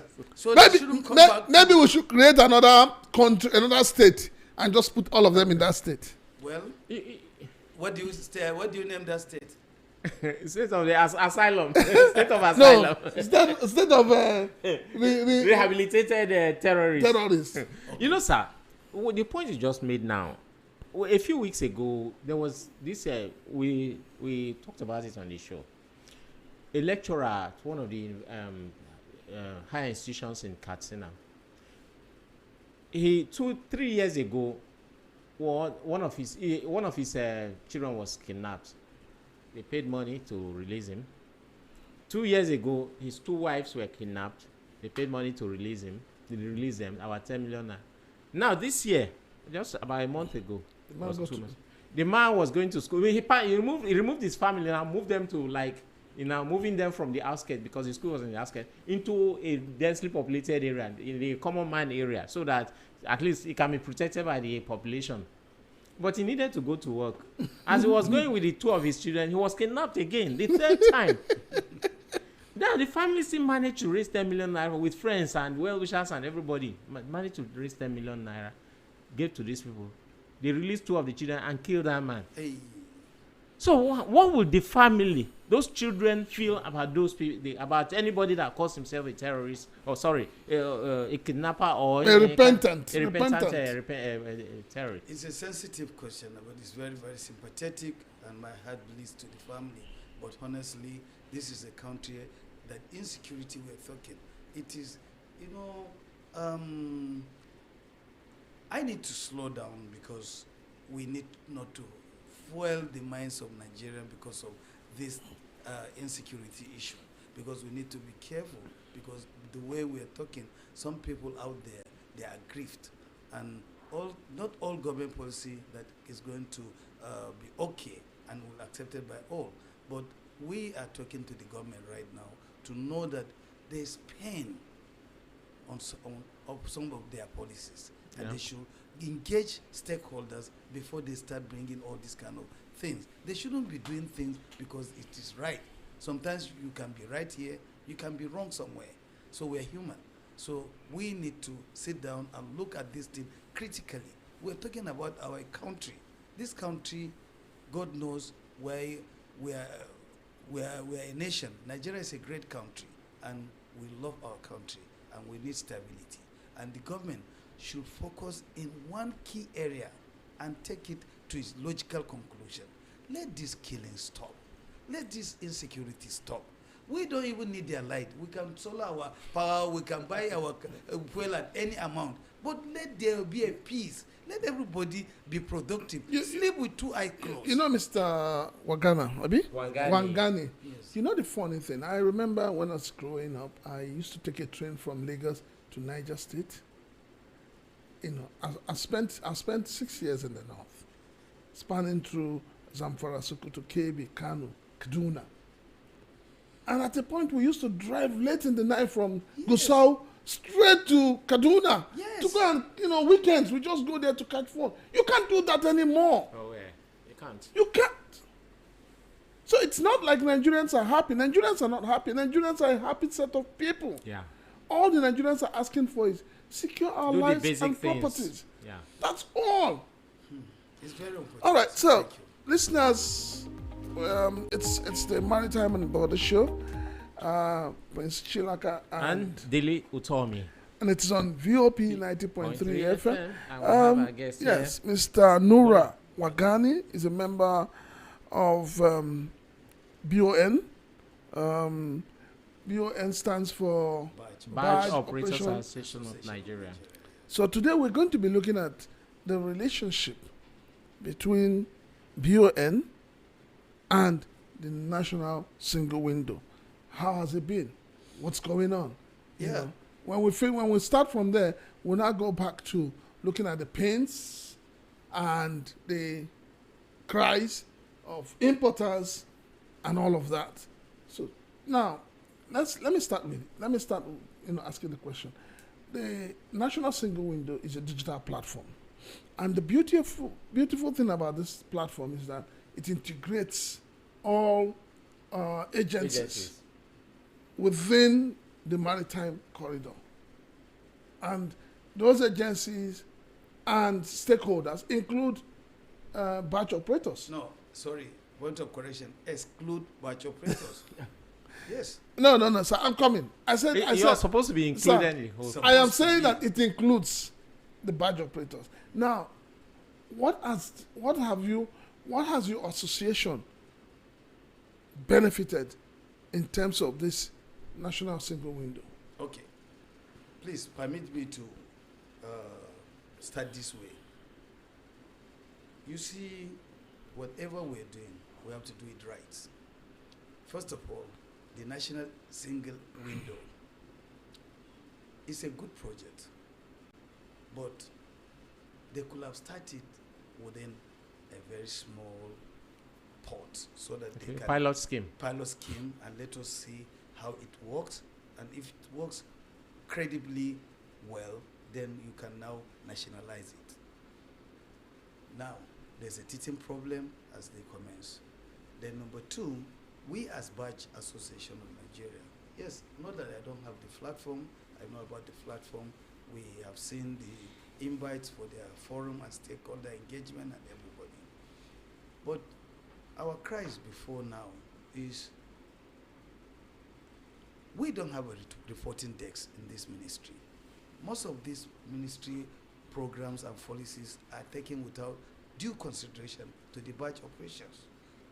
This barge operations is a national and economic stabilization because we are the something moving cargo.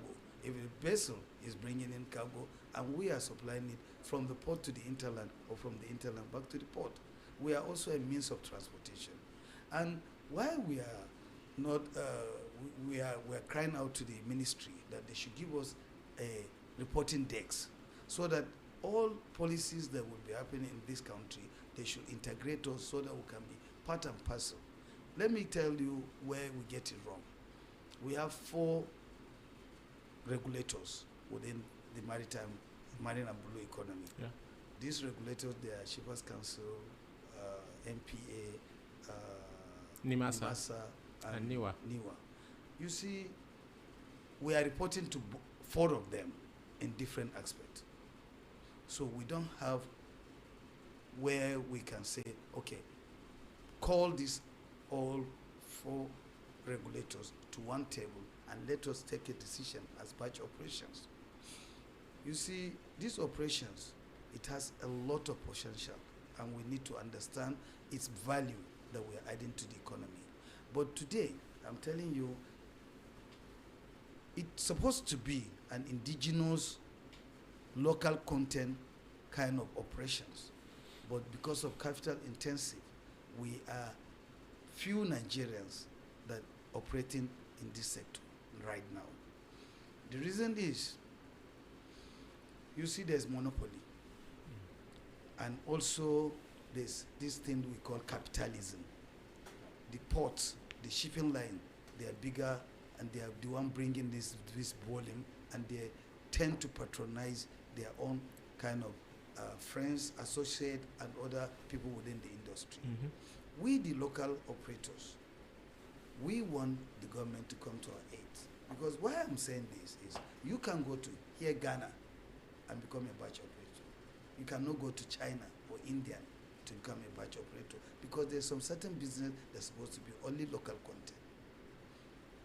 So why the integration with the single window is going to be difficult within our sector is every barge operator is on its own.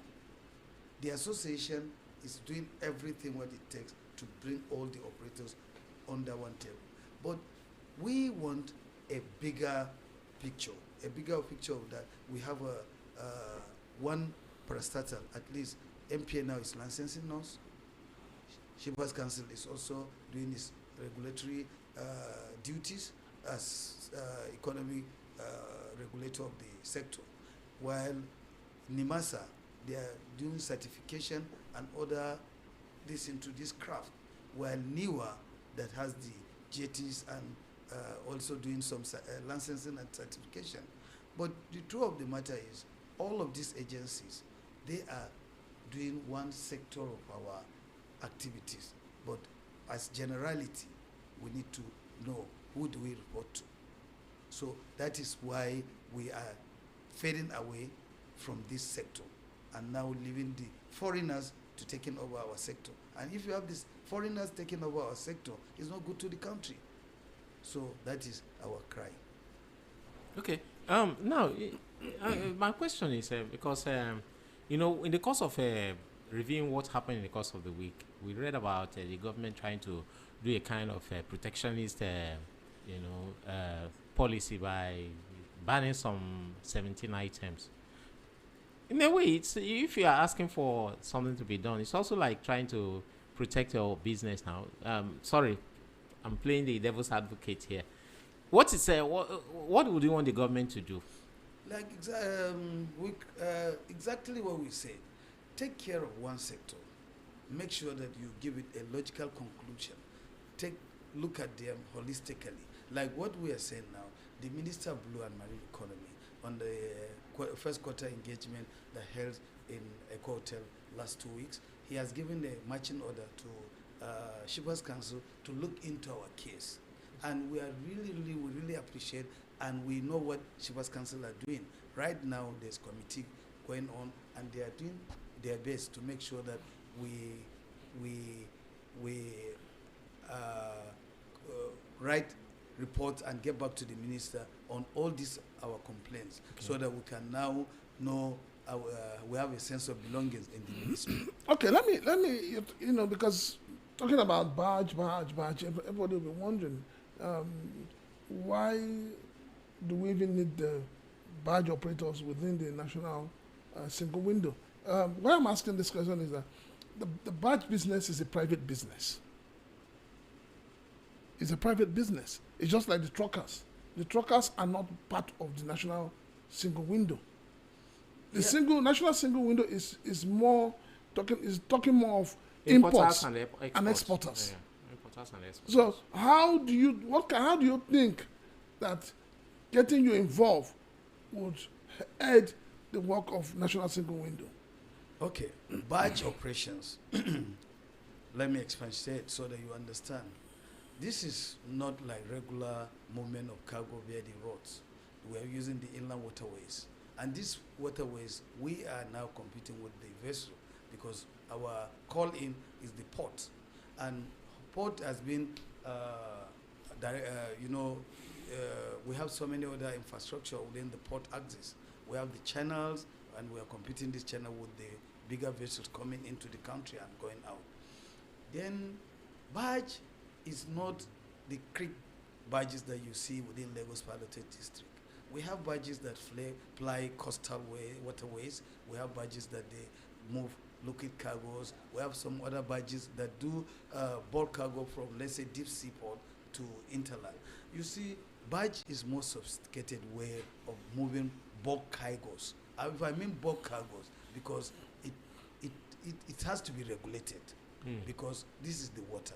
When you're applying through the channels, you have a fishing trawler, you have vessels coming in, you have passenger ferries, you have even the dredgers and other things. So you need to be educated, and government has to come in so that they can now certify your cargo, your operations and your crafts, because these crafts, they are in the water, and water is different from the road. You know, in the road, you know that you have do you have a parking? You have a parking space. Anything happen to you, but this is a nature that if anything goes wrong, anything can happen. So we need to be regulated, and we have to be part of the government policies so that we can thrive better. You talk of regulations. Sorry, you talk about regulation. I believe that Nigerian Ports Authority is in a better position to regulate you people. NIMASA is also part of those regulating you. So I don't understand why you think you should have a porter under the national single window. No, come again. Why should we have a porter? Yes. You want to be added under the national single window. I think you're... Yes. Yes, but the thing I'm saying is that the national single window is purely government agencies that are relating in terms of importation and exportation.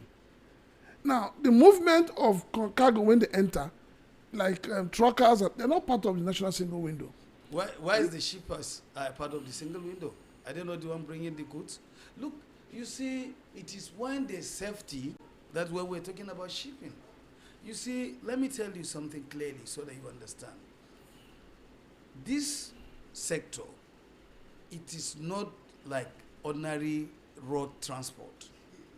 We are going hand in hand with the vessels. And these vessels, they are being controlled by the harbors. And we are coming to the same port that the vessels do come. We are carriers of other dangerous cargo, like the liquid cargo, that is the fuel, crude oil, and other on a view. This sector needs to be regulated. It's a sector that you must communicate, you must radio, you must do this, they must give you window. You cannot just come and bath in any port without you must be given window to come before you even visit any port to load or to drop. And whatever you are carrying out, everybody, every sector, if we need to carry out a clear cargo, not a cargo that hasn't been cleared within the port. We are also in the port corridor to know we're working hand in hand with the customs, because any goods we are carrying, they are either Transair, or they are fast track, or they are clear cargo. So we are part of custom in that aspect. In the aspect of the port, when you say Nigerian Port Authority, you're talking about the ports. So after the ports, we still have life. You know, when we come into the port, that is when the regulation by Nigerian port will take place, because at that junction, the port is where we come in to pick or to drop. Yeah. So they need to regulate us and give us the proper guidance for us to sail and to not cause any harbor, the safety of the water and the safety of the equipment. Let me also portray you. If anything happen, collision or whatever happen, that channel will be blocked. Like now, you hear the Strait of Hormuz. Yeah. When you block, what will happen to the vessels? These bigger vessels that you are seeing, if there's any collision, no any vessel will come into Nigerian port. So we have to be regulated. We have to be part of the policies, because we need to be trained, retrained. We need to be part of. All right, sir. All right, sorry, hold on. I'm coming. I want us to be on the same page. When it comes to barging, is it the responsibility of the government to assign cargo to you? Or is it the responsibility of the shipping line? Or is it an individual responsibility? Who employs you? Who engages you to move cargo?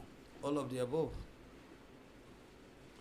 You see, God has given us resources. We are linked to 28 states of the Federation, via inland waterways. This is not a Nigerian affairs. It is done all over the world. If you go to Europe or any part of Asia, most of these cargoes were not moved by road. That's why you see they have a beautiful road and it stands to the test of time. We are moving this bulk cargo via inland waterways. These waterways is a God gift, and we have to utilize it. It is not an alien business. It's a business that has been happening for years. Why is it like the big shipping line? We know them. Let me open up to you. Now, if MSC brought in a vessel, you know that the port has a capacity. You cannot discharge 2-3 vessels within a time without decongesting the port. And they have a barge operation attached to the shipping line. Can I call the names? If you want, I can do that. So they contract it out to their sister companies to move those cargoes to them via this thing. So, what we are now what you're trying to say is that the indigenous barge owners are not being treated as fairly as they treat foreign barge owners. Yes, and this is because we don't have, when your mother she's by the pot cooking, you'll not go hungry. Exactly.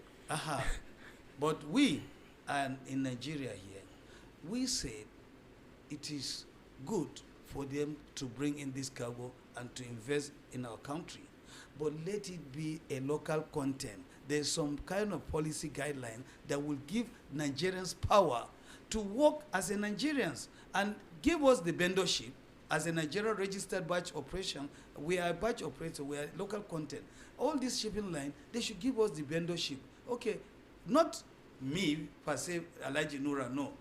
Give it to Chikuma, give it to Bola, give it to Kayode, give it to Ibrahim, give it to any other person. But let it be a Nigerian businessman that he too will employ people under his jurisdiction and he will cater for the same industry. So that if there's vendorship, the shipping line now have a choice of monopoly. Even all these prices will come down. Because if we know that we are doing well in that sector, we don't need to complain. But when we bring in now, if a Max Line, they brought in 4,000 boxes and they have given out 3,000 to their sister company to move for them, it's the same Max Line that is operating and getting the money and taking it out of the country because that money belongs to Max Line.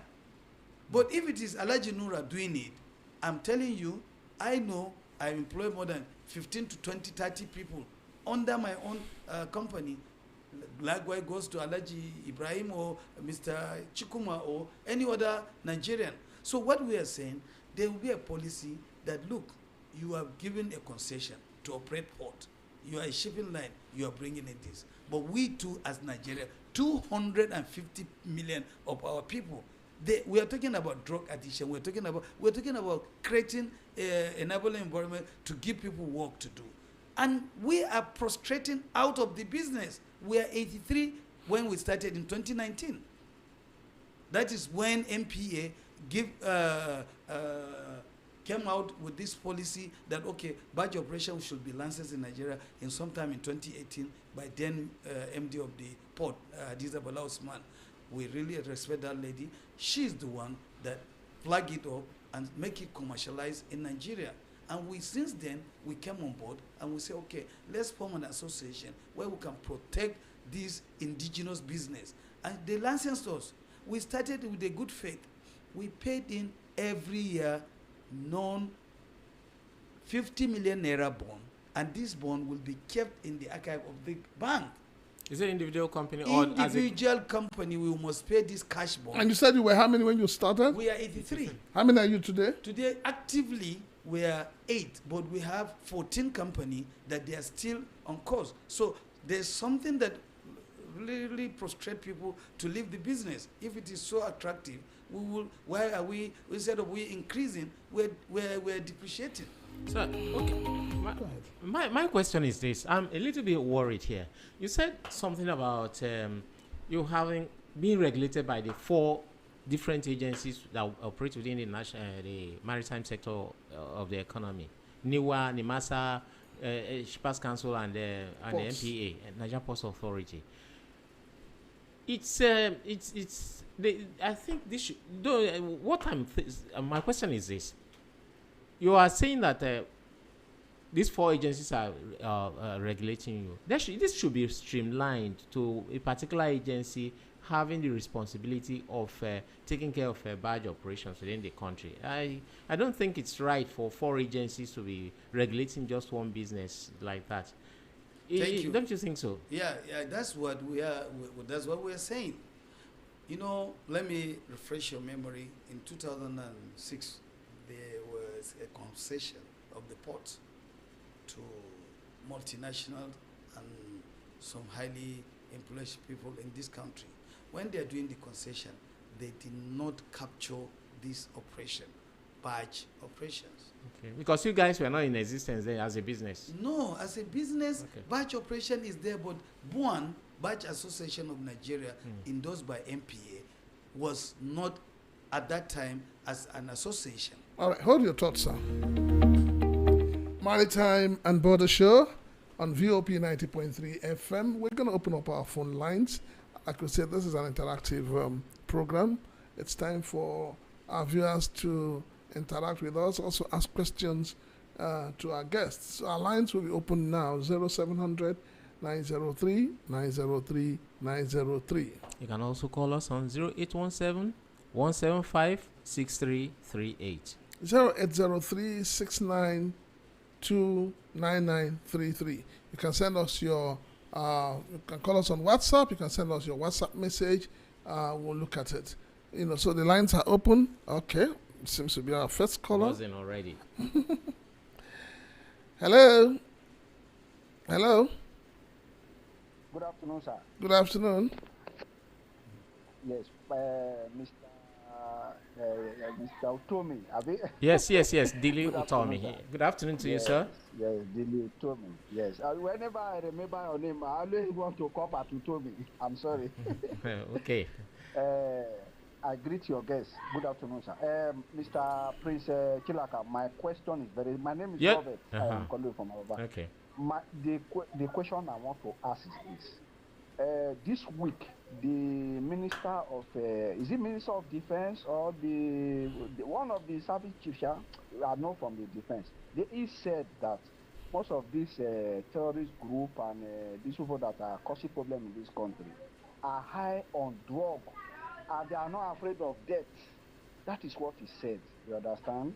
That is why you see this mayhem. My question is this drug, why is it that they have easy access to this drug? That's my question. And this drug of 18 is prevalent in the northern part of this country. This drug, why is it that the custom is not, NAFDAC and custom are not checking the influx of drug in the north? That is my question, sir. Thank you. All right, thank you. You want to weigh in on it, sir? Well, they are working. Let me say they are working.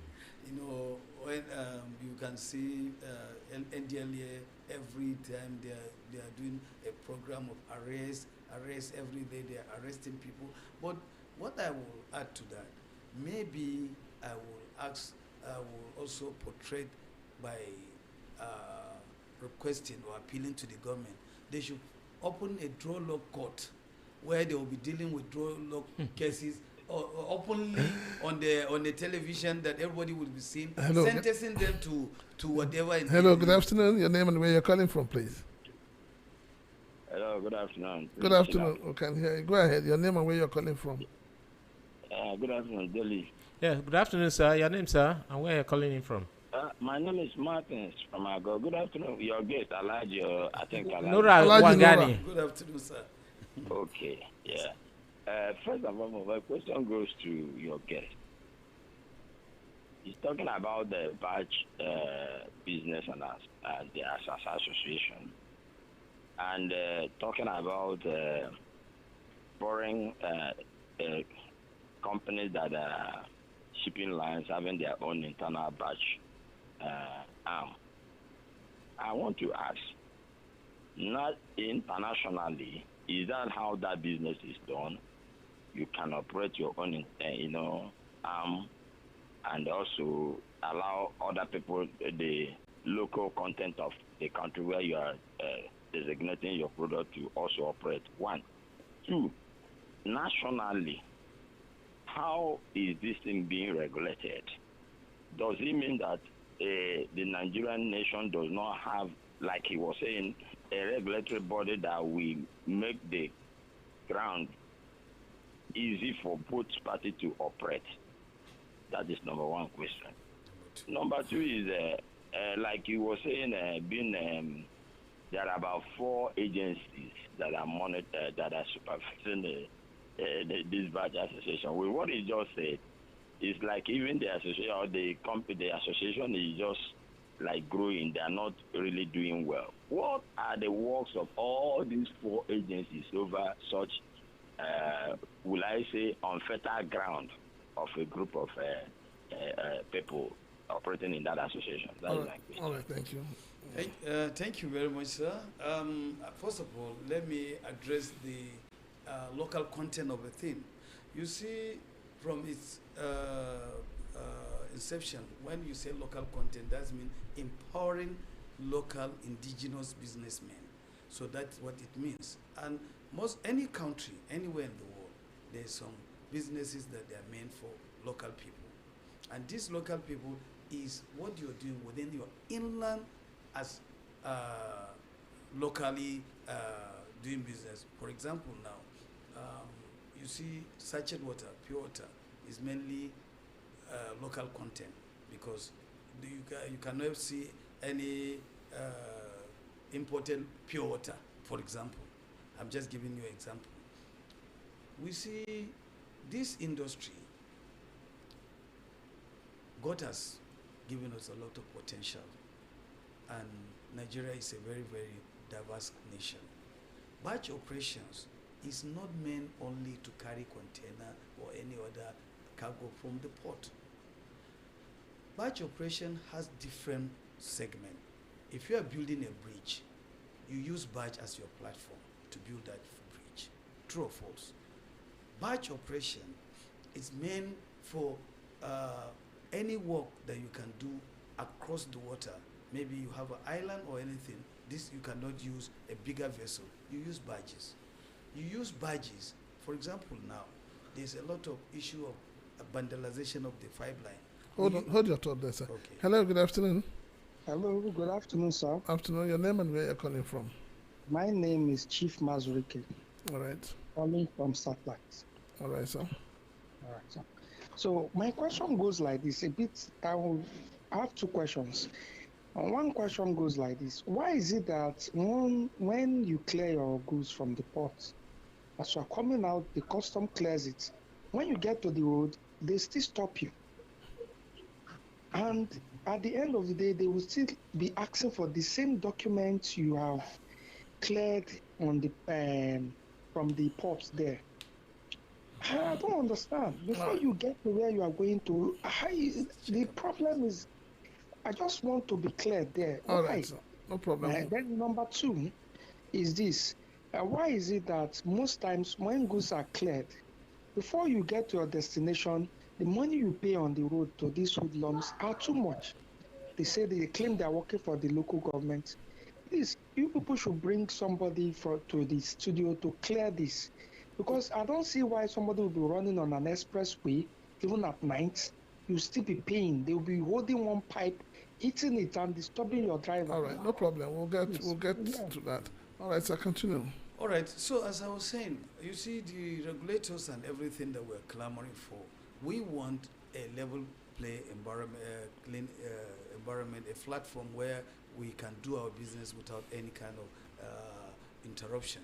You see, barge operations is inland business, and this business is practiced all over the world, and we are using sophisticated machines for us to move these cargos. Hello, good afternoon. Your name and you're calling from, please?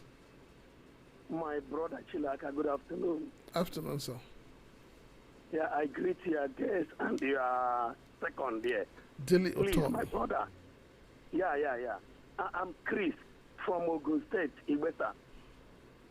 Go ahead. My brother, I want to talk on the repentant Boko Haram, this or that. Now, listen to me. You have 1 minute, sir. Yeah, no problem. My brother, we are all fathers. Somebody, I listen to news, children that are 16, 17, 15 years want to go and take an exam. These people kidnap them in a chartered bus, still keep them inside their bush. Children that have never stayed with another parent for 1, 2, 3 days. You remove them from their parents, put them in a bush. And now, some group of you people, security agents, catch you people or you surrender your gun.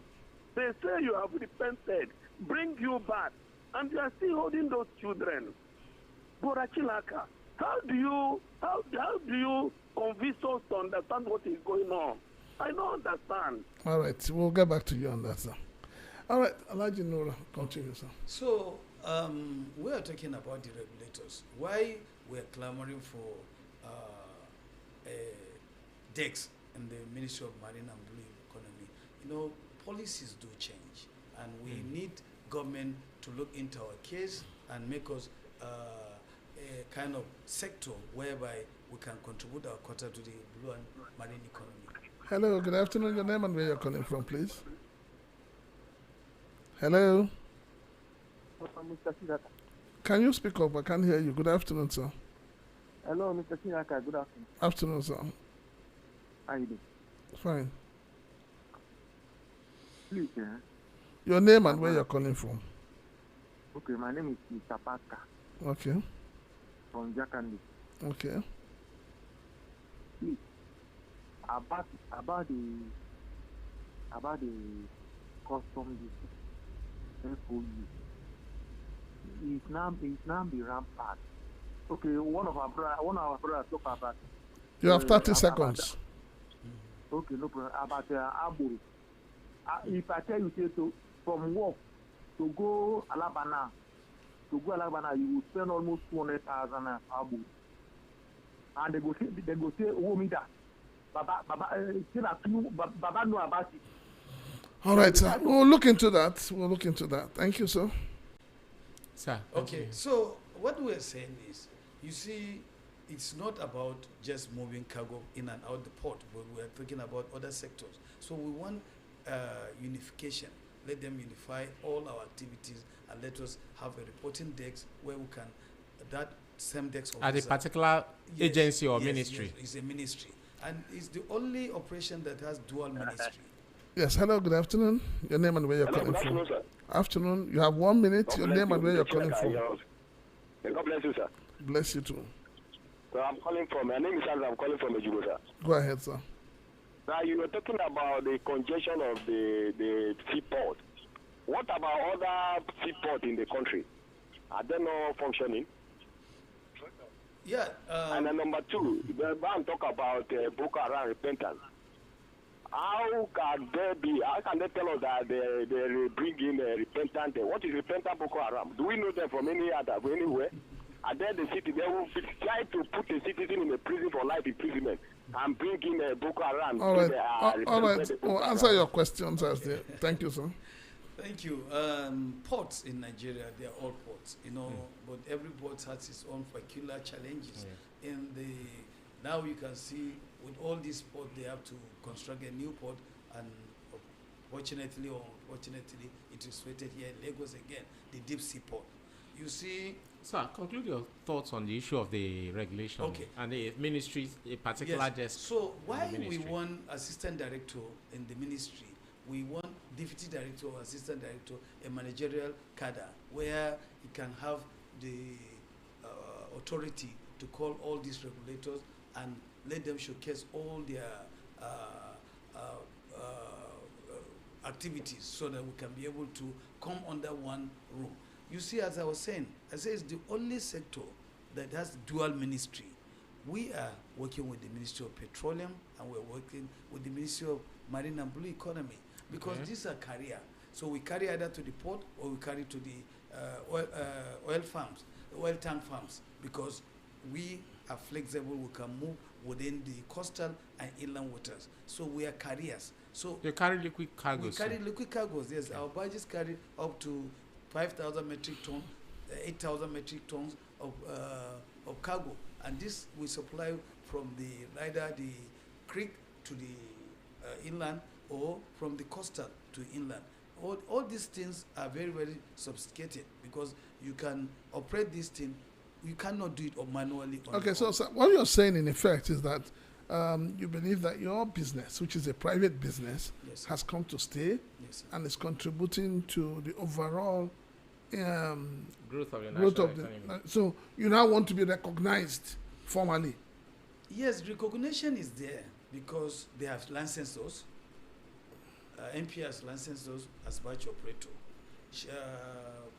Before you go, DPR has licensed us as barge operation. But you know, there's other things that we are looking at.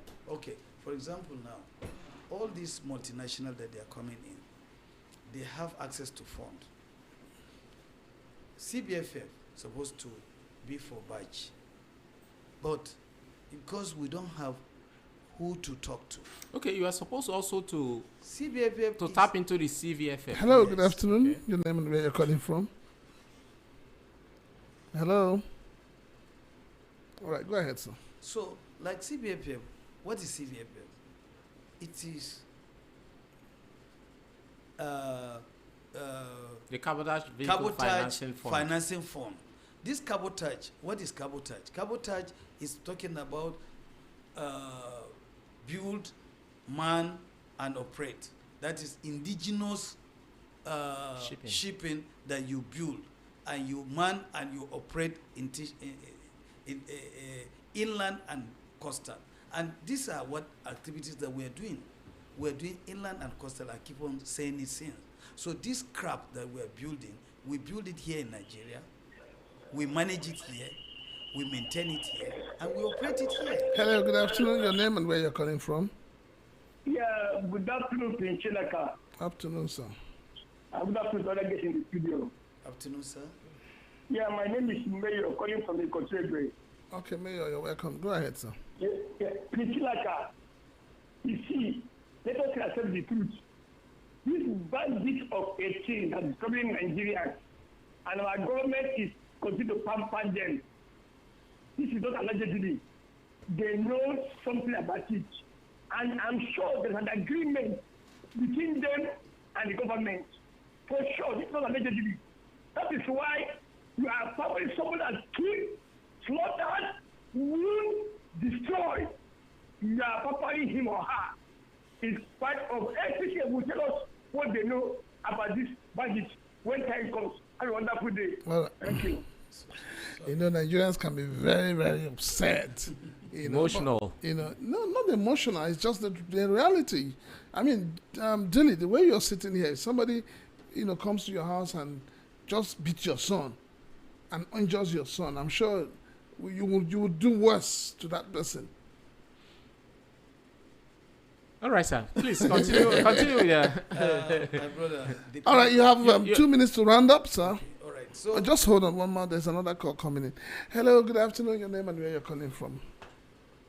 Hello, Prince Laka. This is Martin. I'm calling back.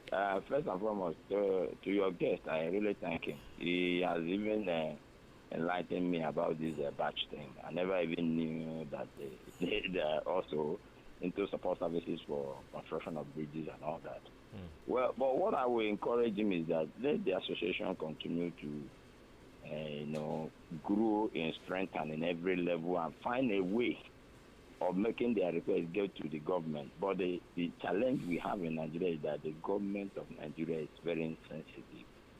That is also what you see that is going on today in the name of repentant Boko or whatever they call it. Is madness in its highest level. But don't be deterred. thank you. Because I know that when you people pushed up and get to the height you want, you employ a lot of Nigeria. These are the things we want in Nigeria, but unfortunately, we have an insensitive government. But All don't right. beat it down. Thank you, sir. We have messages coming in from some of our listeners. Yeah, go ahead. This one is from Uchechukwu Emmanuel from Ejigbo. He says, my problem here is that we are not discussing on how the government can establish rehabilitation centers. I can tell you for free that majority of our people on drugs are scared of stopping the usage because of withdrawal syndrome. Well, now it's only the NGOs that tends to have one or few centers which are private and sometimes charges a lot of money to admit drug users. Please, let's ginger our government to help the youths. Okay. All right, sir, conclude your thoughts. Okay, so as we said, sir, you see, every Nigerian wants to be, we're talking about CBFF, and all these activities that is going on, honestly, is capital intensive. And we know that if we have the government that come to our aid, it's going to be a good one. But since we have started, we are the one generating funds to ourselves, invest in our this thing, no any support from whatsoever from the government. Only that we go for conferences. Have you made an attempt to tap into the CBFF? CBFF, I don't want to speak about CBFF now, but we are looking for another alternative. We don't want to even talk about CBFF. Why? Because it's a long story and it's another discussion for another day. Okay. Yes. Maybe we'll get you to talk about it in another session here. Maybe. On VOP, Maritime and Border Show. Thank you, sir. Another message came in. It says, good afternoon, VOP. You have spoken very well on stopping importation. Example is on Turkey during Obasanjo time, and now a kilogram of fish is 4,800 naira. And no power for the sellers to transport their goods on the high. The government should do better. On power in my area, we power for 4 hours in 24 hours. This is Steve from Ikorodu. All right, we're going to take this. I think it's going to be our last caller. Hello, good afternoon. Your name and where you're calling from? Please speak up. Yeah, my last caller. What I want to say in those that importing goods. I hear one person to change just the youth to stop drugs. The government and the cost of those that importing the drugs, the hard drugs. It is through that seaport that thing coming in. So you want to tell me now that they don't know the container that the drug is inside. So let them the custom. Let them monitor those that importing those things. So if you want the youth to stop the hard drug, it is in the hand of the government. They are the ones, those people that are importing it. Secondly, those tax collector on the road, those people where they collect money for those customers. Customers are supposed to have paper giving the driver. Anybody that they show them the paper so that no one wants to collect any money. All right. Thank you so much, sir. All right, so we're cruising home. Jenny? Yeah. Of course, ladies and gentlemen, this show is open to sponsorship. We will need you to call into, for sponsorship considerations on 0802 7590 195. And of course, this program is meant to educate and enlighten us about the affairs and what the happenings within the maritime sector and the border sector of the Nigerian economy. We'll keep doing our bit to bring to you very knowledgeable and intelligent and experienced people who come here to, dissect issues and educate us all on operations within the sector, because we want the sector to grow and meet its potential. It's a 90 trillion naira sector per annum. So, but now we are just scratching the surface, barely making 10 trillion in a year. And so we continue to do our bit on the Maritime and Border Show. This is Dili Utomi signing out. All right. It's been 2 hours of deliberation, 2 hours of knowledge, 2 hours of entertainment. This is what we do on VOP 90.3 FM, especially on the Maritime and Border Show. Next week Sunday is another Sunday. We're going to be having another high-powered guest, and we'll be looking at the issues that has been bothering every one of us on this sector. We know that, like Dilly said, it's a sector that has so much potential, and we hope to tap into it. I am Prince Francis. I'm signing out on VOP 90.3 FM. Have a wonderful Sunday.